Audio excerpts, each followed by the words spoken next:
hockey have their own thing, but like I said, I challenge anybody to say that they have a community that's as big and as close-knit as NBA Twitter is.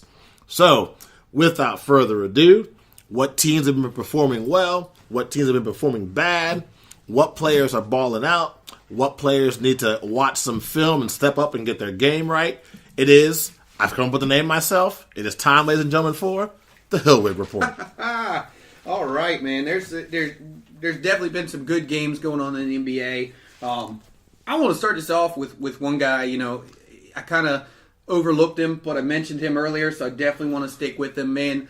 Andrew Wiggins. We've talked about him earlier in the year in the podcast about where was he. He was in the cellar. Man, that guy.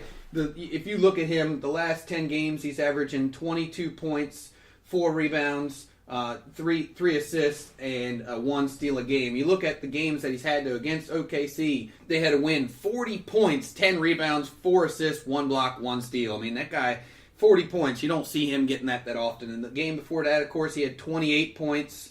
And then against Boston, he had 31 points. And then, of course, against New Orleans, he had 20 points. So clearly he's showing up for that team. You look at the last 5 games, they've won 3 out of the last 5 games, and he's been one of their top scorers. So I definitely got to give him a shout out as well. A couple other guys that I'm really big on lately, Anthony Davis. I mean, of course, all the talk right now is going to be Anthony Davis and will they trade him or what are they going to do with him? But Anthony Davis has been balling lately. You look at a game, of course, versus the Rockets. They did lose that game, but against the Rockets, he had 22, 11, 1 block, 3 steals. At the Nets, another loss, but he had 34 points, 26 rebounds, 34, 26. To follow that with 3 blocks and a steal. I mean, the guy's athletic. Okay, cool getting rebounds, you're tall. It's easy to get rebounds. But he did the sham guy dribble move the other night. I saw that He's 7 feet tall. That's illegal in like all 50 states and 6 countries. What the hell? Dude, when I saw that, I was like, wait. I honestly rewinded that video probably like 10 times just to make sure I saw what I saw. Ridiculous. So, of course, in a win against the Cavs, he had 20 points, 10 rebounds, 2 blocks, and 4 steals. 4 steals for a 7-footer? I mean, it's unreal. So clearly he's been balling out. Another guy we talked about him last week. Somebody that I was down on, Klay Thompson, man. That guy came out firing. I mean, I talked about it. How cool. The Hilwig effect, right? Well, he went 4 for 5, and then the next game he only had 15 points. He heard the show. You inspired him. So, I mean, look, check this out. So, in the loss against the Rockets, which we'll get into that game because there's a lot to talk about that game, but he was 4 for 8 from the three-point line, had 26 points, had 2 blocks, had 3 steals. So, I mean, that was a great all-around game. Then he had 20 points, went 3 for 6 from the three-point line, and 7 for 16 the other night, had 43 points. I mean, clearly I had to put him in there. He scored 43 points the other night. He heard me. I'm glad he did, but he had 43 points, 2 blocks, and 2 steals as well. So it was a great all-around game for him. Another guy, man, I can't talk enough about this guy, but Giannis Antetokounmpo, and yes, I said it right on the very first time, Joe, so you can, kudos to you. But he's been balling out lately. In a win against the Jazz, he had 30 points, 10 rebounds, 2 assists, he had 2 blocks. He has a steal. He's averaging like almost 2 steals a game, averaging almost like 2 blocks a game. I mean, the guy is everywhere. These guys aren't fair. Right? In a loss against the Raptors, he had 43 points, 18 rebounds, 4 assists. And in the last 10 games, he's averaging 26 points, 11 rebounds, 6 assists, 2 blocks, and a steal.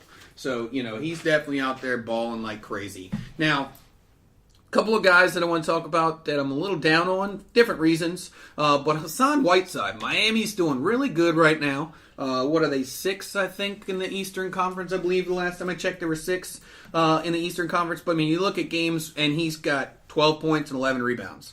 2 points and 4 rebounds. Then he had, of course, 21 points and 18 rebounds. But 8 and 12, 8 and 13. I mean, I don't know the exact numbers to the contract that he had, but I'm pretty sure he signed some big astronomical contract and they kept him, and he was up for Defensive Player of the Year, and he was getting 3-4 blocks a game. Where's that in this? Like, I don't see that in here. I see that as somebody that, okay, he's on my roster. He's not an all-star. He's not somebody that I'm really big on. And then, of course, Lance Stevenson. Lance Stevenson's a guy that he's fun to watch. I love watching him. I love his game. I love how energetic he is. I love him with the air guitar. Who was it? Was it Steph Curry that mocked? Nah, it was Russell Westbrook. Russell Wilson. You're right. Yeah, Russell Westbrook was mocking his game. I thought Russell Wilson's air guitar was better, anyways. But that's just me. But in the last couple of games, last 10 games, he's averaging 7 points, 2 rebounds, 3 assists. Now, I'm not saying that Lance Stevenson should be an all-star, but is this the guy that you wanted to team up with LeBron to build a team to go to the playoffs? I mean, that's not those kind of numbers aren't really going to help you much. I mean, he had 14, 5, and 6 with 27 minutes. He had 8, 4, and 7 with 2 blocks in 29 minutes. So he had 8 points and 4 rebounds and 7 assists in 30 minutes almost. I mean, those aren't. That's yeah. You need more. You need a higher output than him. Right. Yeah. So those are the couple guys that I'm down on.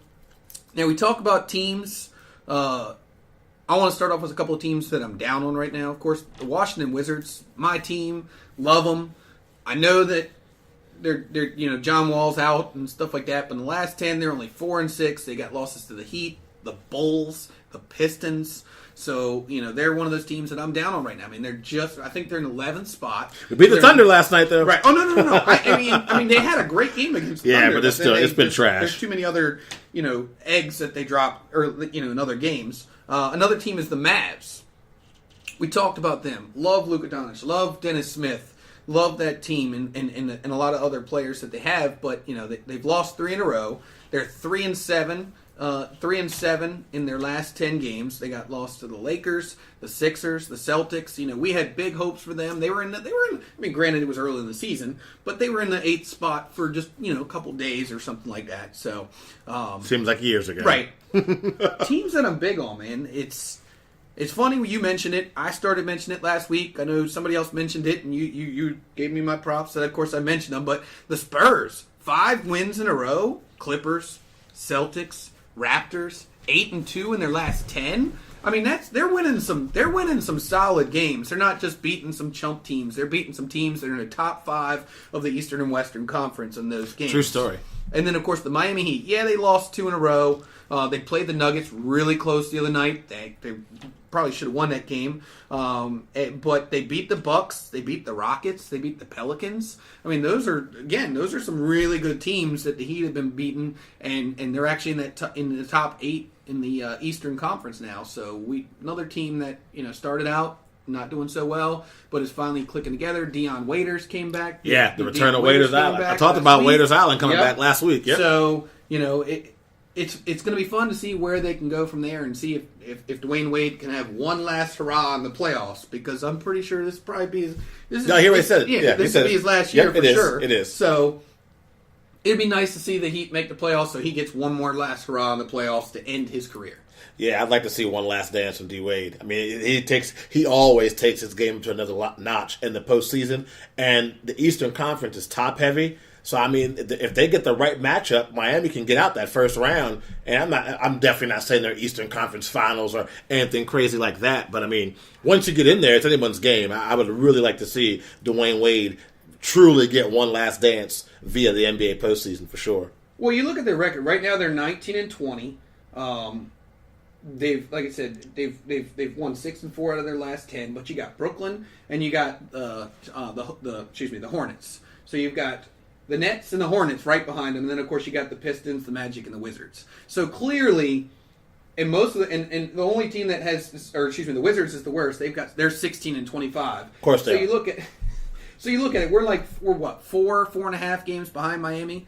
So clearly, I mean, it could go at any point. It could change, but they're still in their 6th spot. I mean, they can keep winning.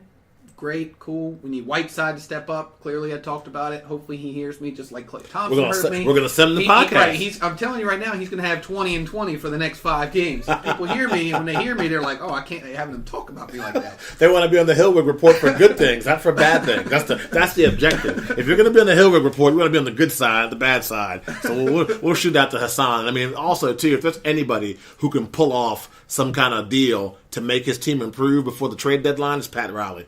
Who could he get? I don't know, but I mean, it was years ago. I still can't believe he got Braun and Chris Bosh. That's still one of the greatest coups ever, because that wasn't even in the conversation of being possible. And then boom, there you go, this insta triplets you got. So we'll see what Pat Riley can do.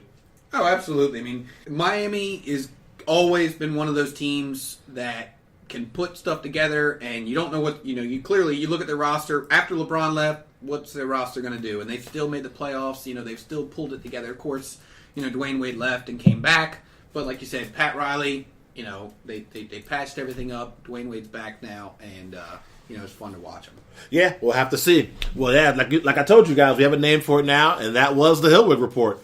So, getting back to the swing of things here, we always make a point to talk about our team, even though there's not a lot to talk about on the positive side so much, the Washington Wizards. But, hey, the season must go on. We talked about it last week on the podcast. John Wall is out for the season after getting surgery to repair that heel. We wish John Wall a speedy recovery, get back on that court, and we can see what he has to do to make this Wizards team get back to the level that we're used to seeing them at. I mean, it was not that long ago we were talking funeral games, Game 7 shots with John Wall standing on the scorer's table in front of a sold-out arena. Yes, the roster has changed a lot. People have aged. But with some moves here or there, and with it being the Eastern Conference, which is getting better, so we definitely can't keep saying it's the East, because the East is getting better.